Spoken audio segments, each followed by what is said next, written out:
Winter, 1943, the Eastern Front. A German platoon had been advancing for hours across a frozen clearing. The snow was knee-deep, their breath turned into smoke, their boots cracked the ice beneath them. They thought the area was empty. Then the first man fell. No warning, no sound, just a body collapsing into the snow. The platoon froze, rifles came up, eyes scanned the tree line. Nothing. Then another soldier dropped, then another. Still no muzzle flash, no echo. Panic began to spread. Men threw themselves into the snow. Others tried to run back the way they came. None of it mattered, because somewhere ahead of them, buried in white camouflage, motionless for hours, a woman lay behind a rifle.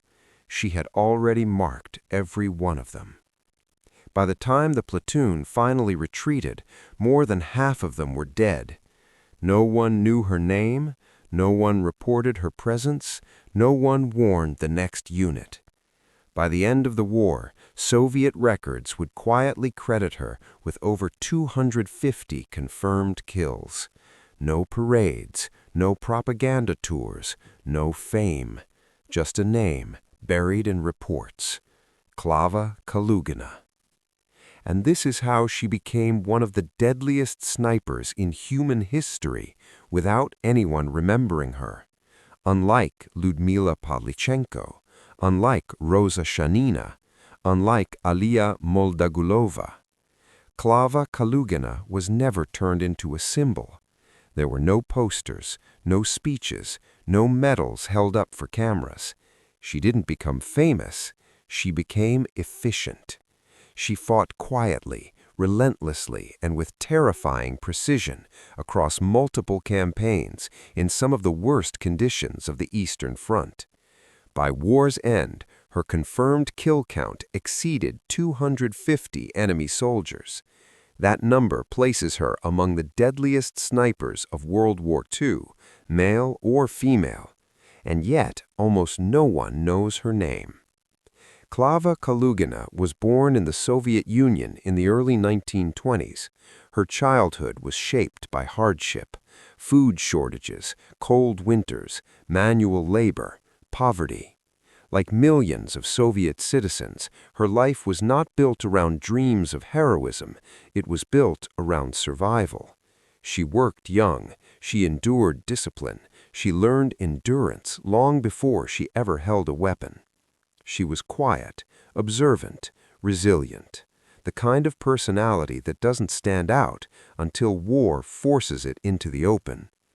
When Germany invaded the Soviet Union in 1941, everything changed. Entire villages were erased, millions were mobilized, the front swallowed men faster than they could be trained, and soon it would swallow women too. At first, women were sent to support roles, nurses, drivers, communications, factory work. But the Red Army was bleeding, and snipers were dying faster than replacements could be trained. The Soviet High Command made a desperate decision. They would recruit women, not as mascots, not as propaganda, but as frontline killers. Women were proving to be exceptional marksmen. Steadier hands, greater patience, better camouflage discipline, higher tolerance for immobility. Klava Kalugina volunteered. She didn't hesitate. She didn't demand recognition. She simply stepped forward and asked for sniper training. Her instructors were skeptical. She was quiet, unassuming, not physically imposing. But when she fired her first qualification shots, the doubts stopped.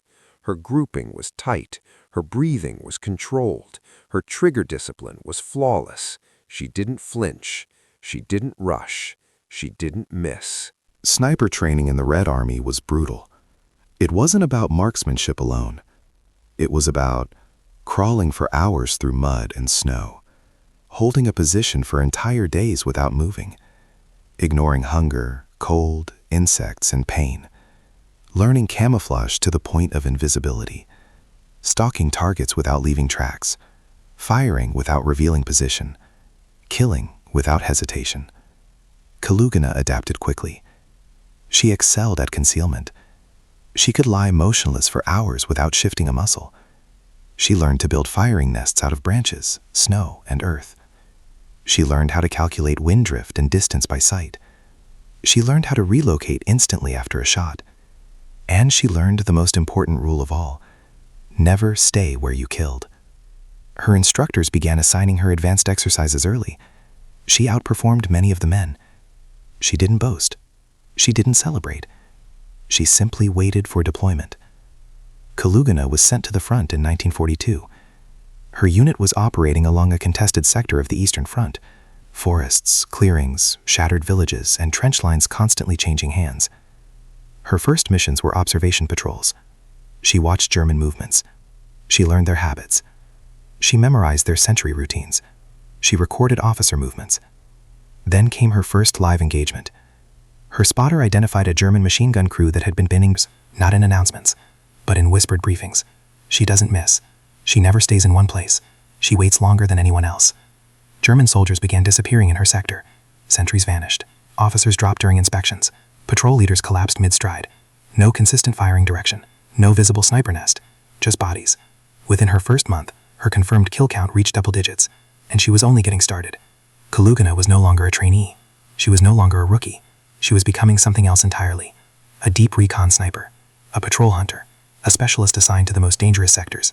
And the German army had no idea that one of the deadliest snipers on the Eastern Front wasn't a man at all. By the time winter of 1942 deepened into early 1943, Klava Kalugina was no longer treated as a beginner. Her early kills had been clean. Her reports had been precise. Her discipline had been flawless.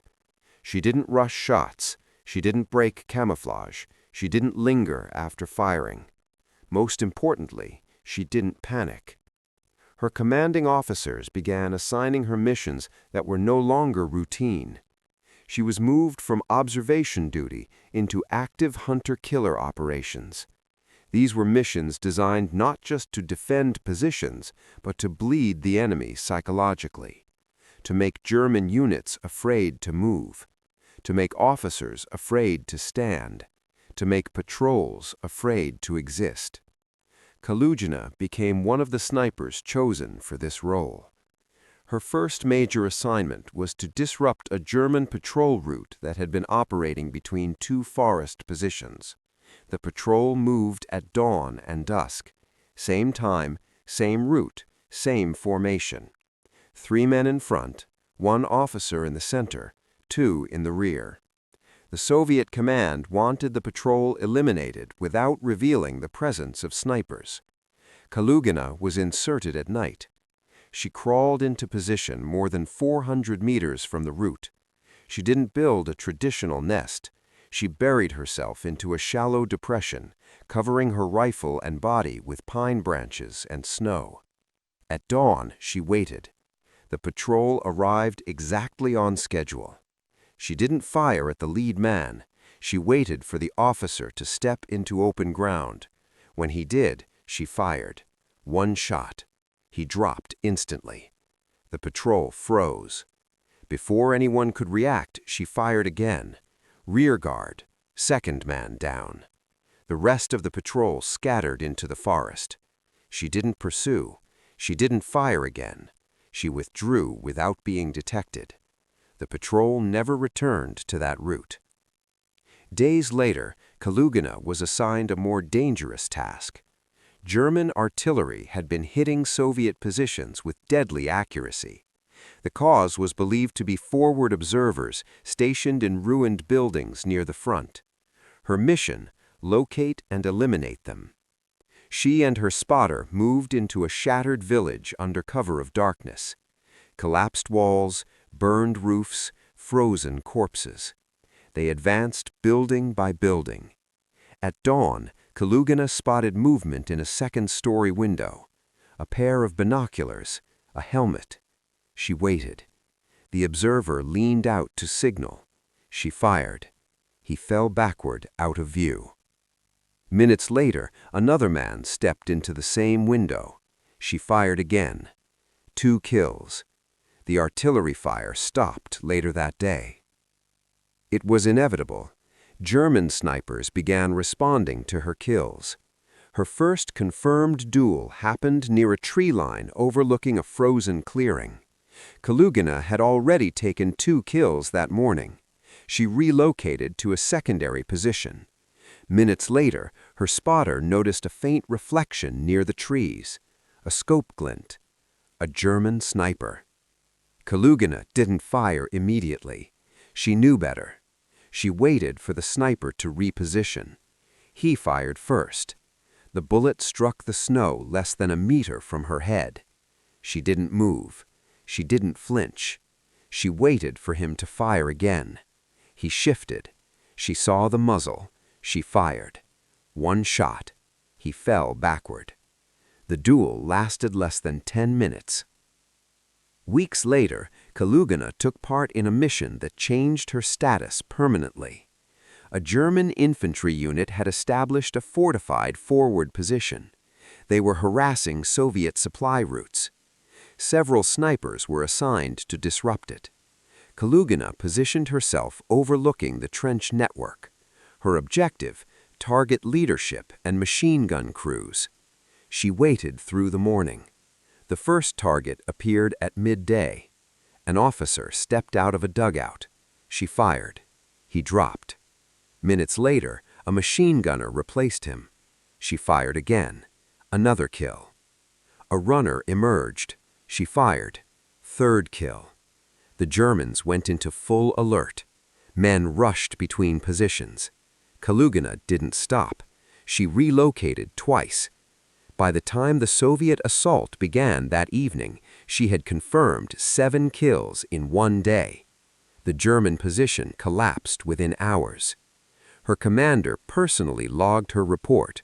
Her kill count was now approaching 50. Kalugina began receiving internal commendations, not medals, not public recognition, but something more important in war: priority assignments, better equipment, more autonomy. She was trusted to operate independently. Her commanders stopped questioning her judgment.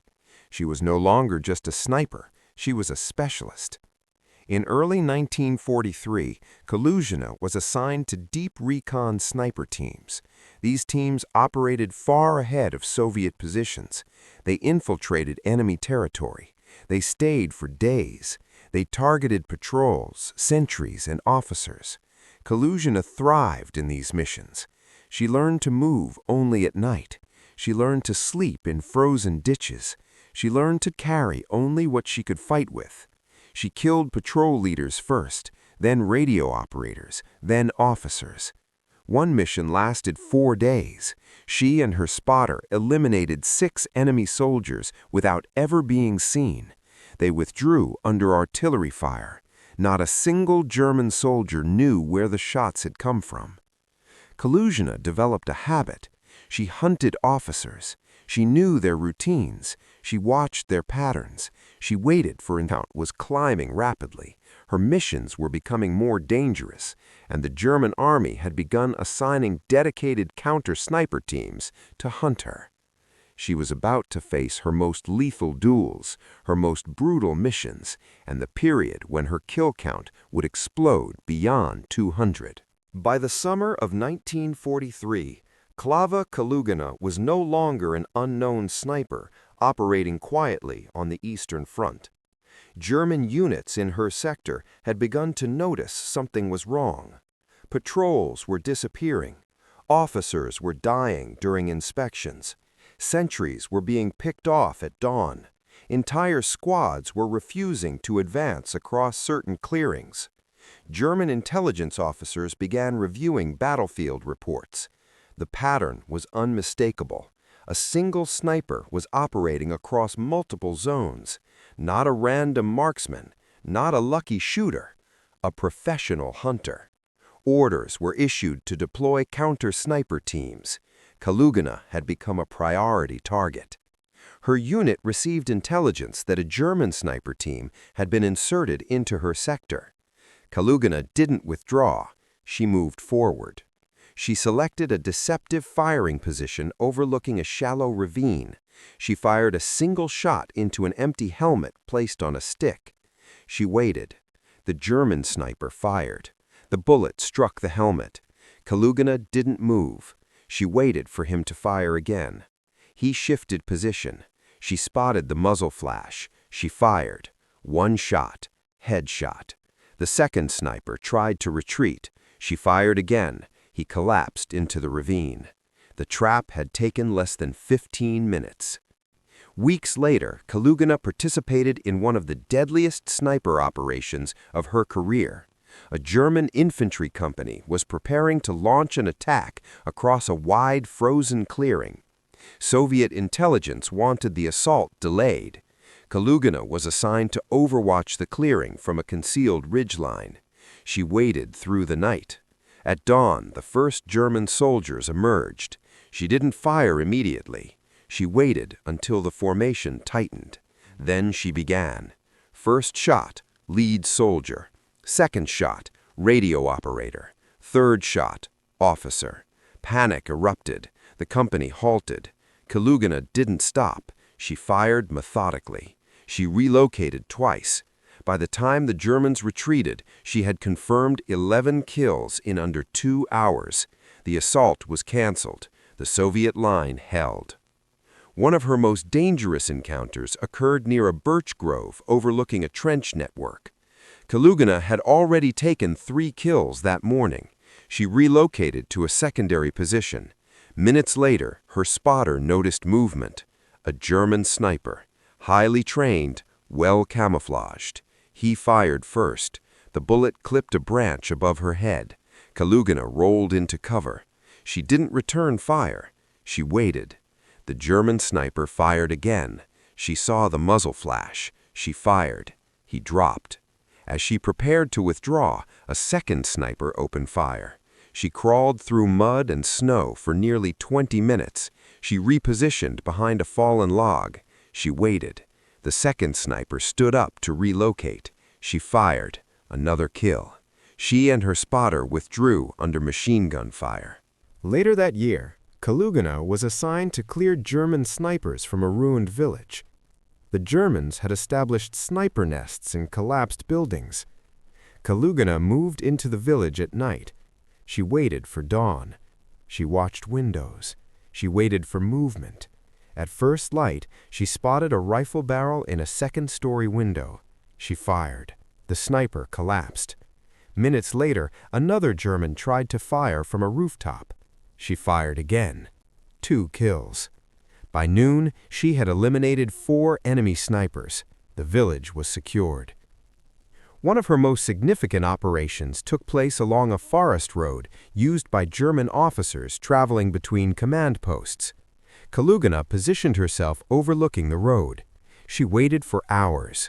Late in the afternoon, a column appeared. 3 trucks, several officers. She fired at the lead officer. He dropped. The column halted. She fired again. Second officer. Third shot. Radio operator. The Germans scattered into the forest. She withdrew without being detected. The German command post was left leaderless for days. Kalugina returned to deep-recon missions. She began hunting patrols at night. She learned their routes. She learned their schedules. She ambushed them in narrow trails. She targeted leaders first. She killed patrols without ever revealing her position. In 1 week alone, she eliminated 12 enemy soldiers during night operations. By late 1943, Kalugina's kill count had surpassed 150. Her commanders began referring to her as a strategic sniper. She was deployed to critical sectors. She was given priority for reconnaissance missions. She was asked to train junior snipers between missions. Her techniques became doctrine. One of her most brutal engagements occurred during a river crossing operation. German troops were attempting to establish a bridgehead. Kalugina positioned herself overlooking the crossing point. She fired continuously for hours. She relocated after every shot. By nightfall, she had confirmed 14 kills. The crossing failed. The German unit withdrew. By the end of 1943, Klava Kalugina's crow count had exploded beyond 200. She had survived dozens of sniper duels. She had disrupted entire offensives. She had become a high-value target. German counter-sniper teams were now being deployed specifically to hunt her. Her missions were about to become even more dangerous, and her most lethal phase was still ahead. By early 1944, Klava Kalugina was no longer just a sniper operating in hostile territory. She had become a priority target. German intelligence units operating along her sector of the Eastern Front had reached a clear conclusion. There was a single sniper responsible for the collapse of multiple patrol routes, the deaths of numerous officers, and the disruption of entire assault formations. Orders were issued to locate her. Dedicated counter-sniper teams were deployed. Additional reconnaissance units were assigned to identify firing patterns. Artillery spotters were ordered to shell suspected sniper positions.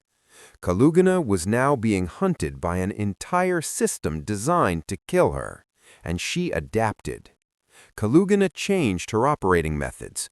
She no longer used the same camouflage patterns. She began using decoy firing positions. She fired from unexpected angles. She relocated even when she believed she hadn't been spotted. She began working in shorter windows. One kill, immediate relocation. Sometimes she didn't even wait to confirm the result. She trusted her shot. She trusted her instincts. Her survival depended on it. One of the most dangerous encounters of her career occurred during a German counter-sniper ambush operation.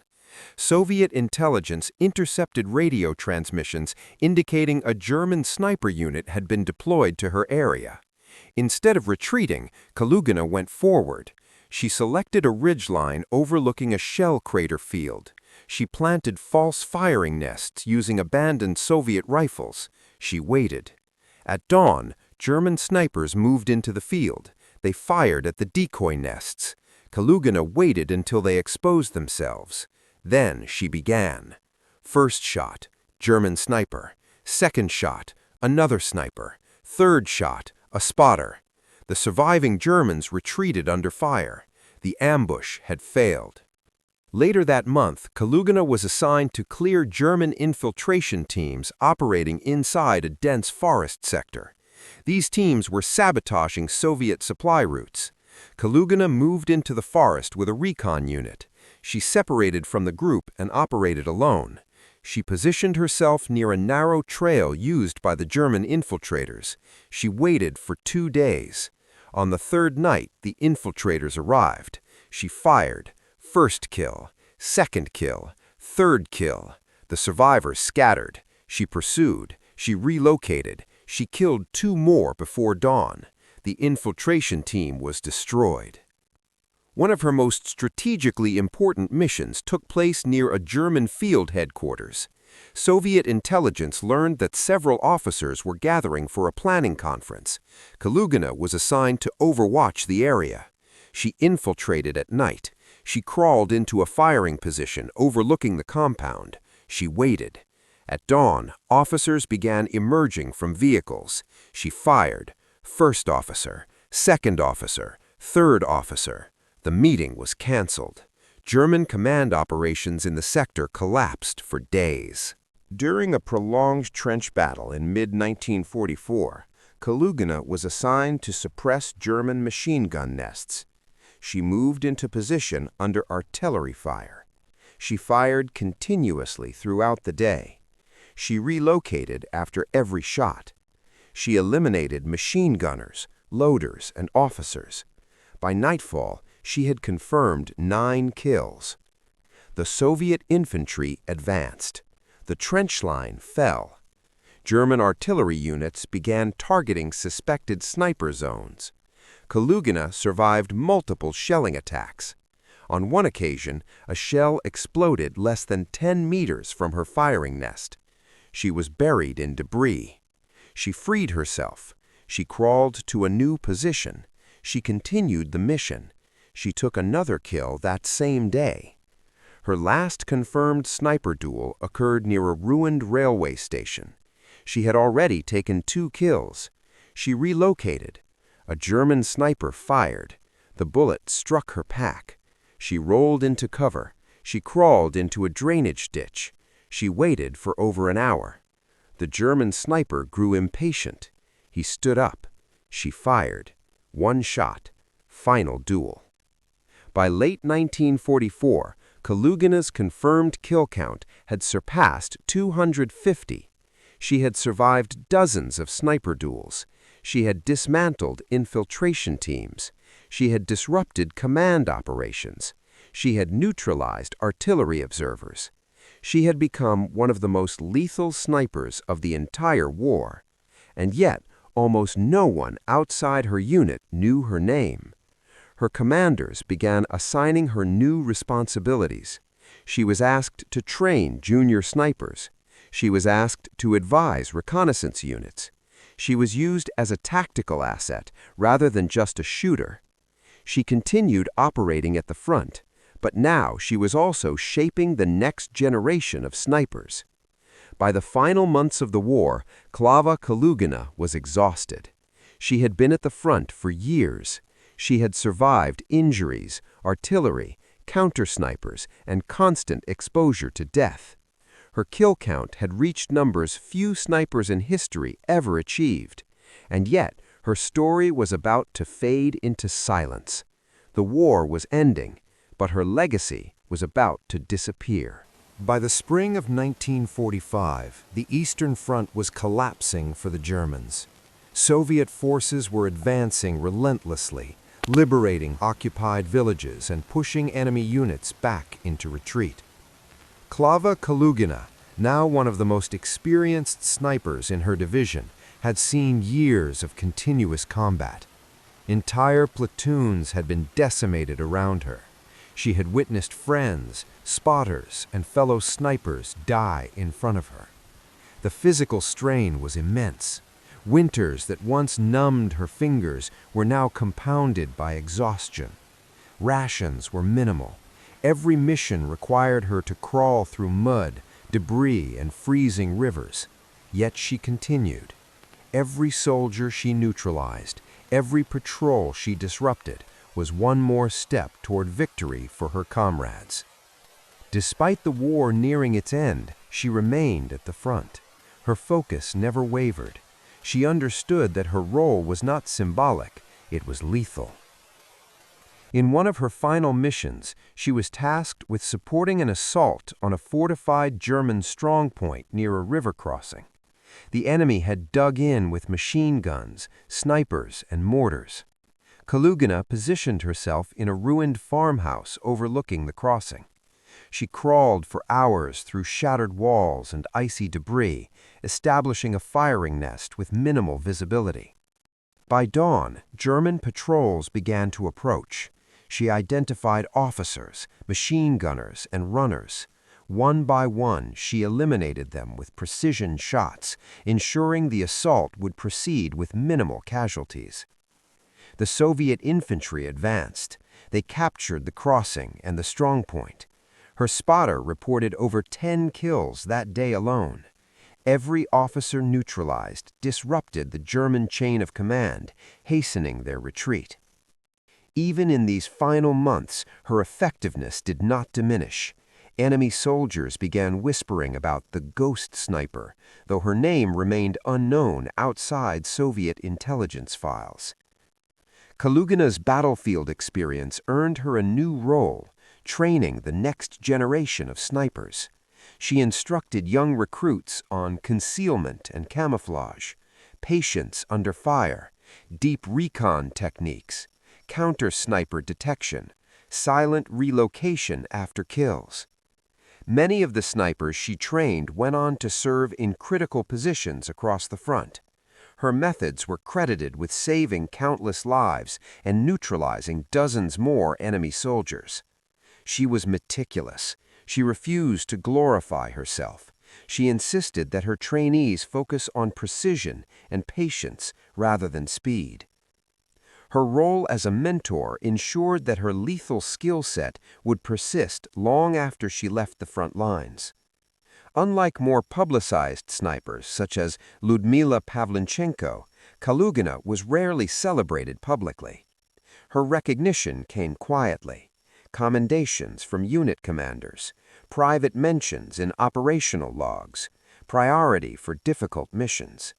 Some historians speculate that her anonymity allowed her to operate more effectively, avoiding propaganda that could have made her a target. Yet within the units she served, her name was synonymous with fearlessness, precision, survival, and deadly efficiency. Her kill count exceeded 250 confirmed enemy soldiers, one of the highest for any sniper, male or female, in the entire war. When the war ended, Klava Kalugina quietly returned to civilian life. No parades, no press conferences, no fanfare. She lived quietly, a shadow of the relentless hunter she had been at the front. Her story was buried in Soviet military archives, almost forgotten. Yet for those who fought alongside her, she remained a living legend, the sniper who could change the course of an entire engagement with patience, skill, and discipline. She was a warrior without a stage, a ghost who struck fear into the heart of the enemy, and a teacher who forged new generations of snipers. Kalugina's story reminds us that heroism is not always celebrated. It is silent, precise, and deadly. She was not in photographs. She did not receive the fame she deserved. But the impact of her actions saved countless lives, disrupted enemy operations, and demonstrated that individual courage and skill could sway entire battles. In the history of female snipers, Klava Kalugina is among the most effective, feared, and skilled. Her story deserves to be remembered, not for the spotlight, but for the lives she touched, the enemies she felled, and the generations of snipers she trained to carry her precision forward.